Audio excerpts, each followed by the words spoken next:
বাচ্চা আমাকে রক্ষা করতে হবে, আমার বাচ্চা আমাকে রক্ষা করতে। পালাবি অদিতি? আমার বাচ্চা। খুব ভালো কথা, কিন্তু খাওয়াবি কি? বিক্রি করবো, মানুষের কাছে হাত পেতে খাওয়াবো। বাবা, উর্মি, আমার তো এখন একটা ওটি আছে, তো আমাকে যেতে হবে। তুমি এক কাজ করো, তুমি সোজা যাও, সোজা গিয়ে দেখবে বাঁদিকে অর্ণবদার কেবিন। কেমন? ওকে, আমি ওনার সাথে দেখা করে ফাইলটা নিয়ে একবার অ্যাড্রেসটা চেক করে নেব। অ্যাড্রেসটা তুমি কিন্তু শুধু চেকই করবে, আমাকে ছেড়ে কোথাও যাবে না কিন্তু প্লিজ। আমি ওটিটা সেরেই চলে আসবো। কেমন? ওকে, যাও। বিক্রি করার খুব শখ না তোর? হ্যাঁ, দাঁড়া, বাচ্চাটা একবার হাত বদল হতে দে, তারপর তোর হাত পা ভেঙে সিগন্যাল পোস্টে বসিয়ে দেবো। বাকি জীবনটা যত খুশি ভিক্ষা করিস। হ্যাঁ, তোমার মনে কি একটু দয়া মায়া নেই? থাক না, থাক না বাচ্চাটা, ওকে ছাড়া আমি বাঁচবো না।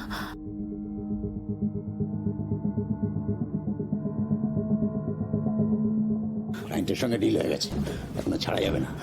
একদম মাঝে মাঝে কথা বলবি না। এই লোকটার অ্যাড্রেসই তো খুঁজছি। আপনি এখানে কি করছেন? সেই কৈফিয়ত আমি আপনাকে দেবো নাকি এখন? না, একদমই না। আমাকে তো কৈফিয়ত দিতে বলছি না, শুধু নিজের মায়ের সাথে যোগাযোগ রাখতে বলছি। ওনাকে ওল্ড এজ হোমে রাখার পর থেকে তো ওনার ফোনটা পর্যন্ত ধরছেন না আপনি। আপনি জানেন আপনার মা সুইসাইড করতে গেছিলেন?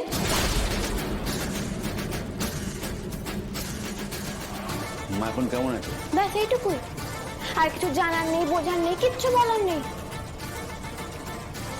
ছুটে যাবেন না ওনার কাছে? আপনি সত্যিই ওনার ছেলে তো? আমার মায়ের একটা সুইসাইডাল টেন্ডেন্সি আছে, এর আগেও এরকম হয়েছে। আমি কতবার ছুটে যাবো? ও, তাই জন্য নিজের মায়ের কাছে যাবেন না, তাই তো? ওহো, আরে আমার বিদেশ যেতে হবে, ঠিক আছে? তার কাগজপত্র তৈরির ব্যাপার আছে, অনেক অনেক হাঙ্গামার ব্যাপার। আমার সময় নেই তো। জানতাম না, মেরিন স্টেপ সবাই ভিসার কাজ করাতে আসে। আরে মহা মুশকিল তো। আমি কোথায় কখন কার সঙ্গে কেন যাবো সেসব কৈফিয়ত আমি আপনাকে দেবো নাকি? আবারও বলছি, আপনার মা কিন্তু আপনার জন্য ওয়েট করছেন। এ তো নাচুরবান্ধা মেয়ে দেখছি। ধুর, একে হাজার টেনশন, তার মধ্যে এই মেয়েটার সাথে এখানে দেখা হয়ে গেল। এইবার না কিঁচো খুঁড়তে কেউটে বার করে ফেলে। অদিতির বেবিকে রাহুল কাউকে দিয়ে দিতে চায়, অ্যান্ড সেটা থেকে ওরা দুজনেই টাকা পাবে।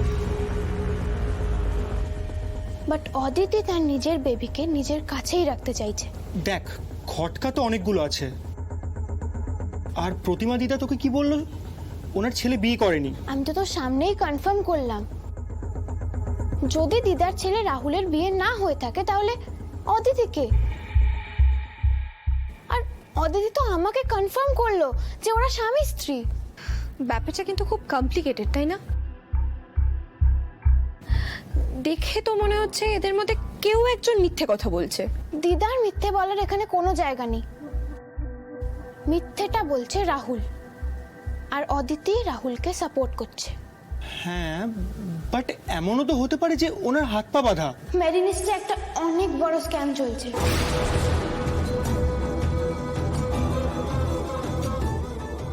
গাইজ আমরা কিসবের মধ্যে ঢুকে যাচ্ছি? এইসব জেনে আমাদের কি হবে? কি এক্স্যাক্টলি, আমরা তো কদিন পর চলেই যাব। আমরা যা সেফলি দুবাই ফিরে যাই, বাস এর থেকে বেশি না আমি আর কিচ্ছু চাই না। এত বড় একটা স্ক্যামের কথা জেনেও আমরা কাউকে অ্যালার্ট না করে চলে যাব। ইয়া আই থিঙ্ক আমাদের একবার ডক্টর আনন্দি আর লেকচার লাহিড়িকে জানানো উচিত। আফটার অল ওনারা আমাদের লোকাল গার্ডিয়ান। ওরাও যদি এই স্ক্যামের পার্ট হয় তাহলে?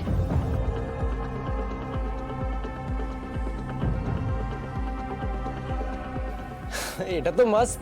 মানে লেকচার লাহিড়ি আমাদেরকে লেকচার দিয়ে নিজেই স্ক্যাম করছে, তার সাথে আবার আনন্দি লাহিড়িও আছে। নাইস। নো নো নো, সবটাই উর্মির স্পেকুলেশন। আমি কিন্তু মানতে পারছি না যে ওরাও এই স্ক্যামের পার্ট। রাইট, আমারও সেটা মনে হয় না। ওদের দেখেই যদি বোঝা যেত যে ওরা কোনো স্ক্যাম করছে, তাহলে কি ওরা স্ক্যামটা চালাতে পারতো? ওয়েট, তাহলে তুই কি বলতে চাইছিস? মানে এই যে ওদের এত মরাল সেন্স, এত ভালো ভালো কথা বলা, ফ্যামিলি নিয়ে থাকা, অল দিস আর ড্রামা। হতেই পারে মুখোশ, আবার নাও হতে পারে। ঠিক সেই কারণে আমরা কাউকে এখন কিচ্ছু বলবো না।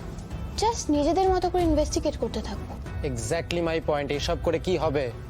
আমরা আমাদের অ্যাসাইনমেন্ট কমপ্লিট করব, বাড়ি যাব। আমাদের ইনস্টিটিউট থেকে মেডিনিস্টে অনেকগুলো টাকা দেওয়া হয়েছে, সেই টাকাগুলো ওরা যে কোনো স্ক্যামে ইউজ করছে না সেটা আমরা কি করে বুঝবো? না না না, সেটা ঠিক হবে না। এই টাকাগুলো তো আফটার অল মানুষের ওয়েলফেয়ারের জন্য। এতগুলো টাকা কোনো স্ক্যামে নষ্ট হওয়া কিছুতেই মানা যায় না এটা। বলছিলাম এইসব আলোচনা দরজা বন্ধ করে করাই ভালো।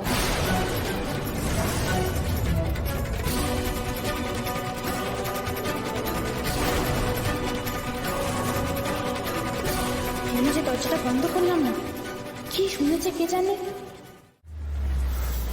ও উর্মি, বাবা আসতে, ঠিক আছে। না আমি তোমাকে জিজ্ঞেস করছিলাম যে তোমার কি ওই প্রতিমা মাসিমার ছেলের সঙ্গে দেখা হয়েছে, হলো? না না না, ওনাকে তো ঠিকানাতে পাওয়া যায়নি, তাই কিছু অ্যাকচুয়ালি সাত্তকে গেছিল। সাত্তকে বল। হ্যাঁ মানে না না না না, ওখানে কেউ ছিল না। ছিল না? না, আমারও অবশ্য এরকমই কিছু একটা মনে হয়েছিল, জানো তো। মাসিমা খুব কষ্ট পাচ্ছেন। ঠিক আছে, তোমরা আলোচনা করো, কথা বলো। কাল থেকে আমাদের ইনভেস্টিগেশন স্টার্ট হবে।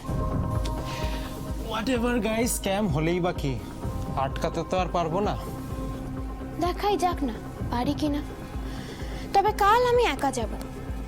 আনন্দী লাহিড়ীর সাথে একটা ভালো সম্পর্ক তৈরি করতে হবে আমার।